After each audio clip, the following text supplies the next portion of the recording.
Hi welcome start करते हैं तो आज की फनी वीडियो भाई।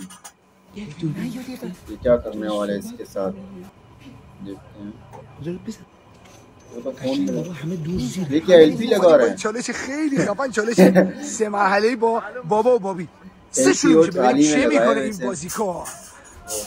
ببینیم چه میکنه. بله خوب اومد. حالا باید این رو داشته باشی. ببینیم واسه 1 بالاتر 2 3 باریکالله تورنمنت داره خوب دنبال میشه. 30 ثانیه نمد نگه داری. 1 2 3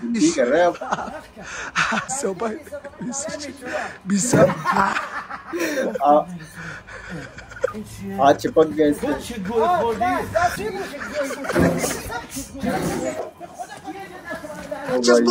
پوستت باز میشه. سب کن یه لحظه बर्फ डाल रहे हैं इसके पेट में। Oh my God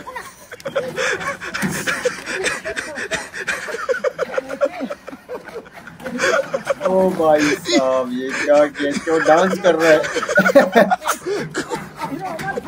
باز اینجوری اجازه بدن میخوام ببریم دکتر. ما که بدیه تو رو نمیخوایم که. یواش वो तो लेके अपने साथ ही ले जा रहा है इसको। باید مشکل حل بشه. مهدی اسماعیلی در حال ورزش کردن برای زانو خوشه. با فیزیوتراپی رفتی دکتر گفت با کشم تمرین کنیم بهتر نشدی؟ ولی میدونی چیه باید یه ذره پاتو کش بدی که قشنگ خون در جریان بیفته. باور نه باید پات کش داده بشه. او مای گاد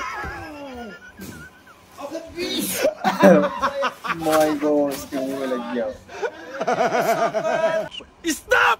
اليوم بتعدي وصلنا بين كوسة منو ينقسنا مش الكورة من فوق تس أرضية حق اليوم العيد حبيبي إن شاء الله اليوم أنا بس أول الكوسة همشت اليوم أنا بس يلا اوكي ओ बेंच किया इसने बेंच किया इसके क्या होगा इसके बाद كوسة يلا خذ نفس عميق يلا 2 ओह माय गॉड